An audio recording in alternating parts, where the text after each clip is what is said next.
What's up, YouTube? It's your boy Q back with another video. Just wanted to make this video right here because I see on the internet a lot of people always ask, how do you watch a movie and how do you turn off your controller because you don't want it to die as you're watching a video. Usually to turn off the controller, you would have to press this button just to shut off your controller. Like you'll go here to shut it off, but you can't get back to the show or a movie or whatever you're watching. Or you can just simply hold the button and then it eventually goes off, but it turned off my show as I was doing it. So what you can do,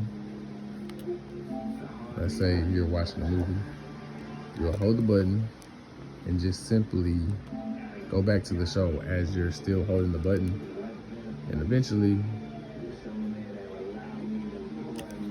the controller will turn off and my movie/show is still playing. See?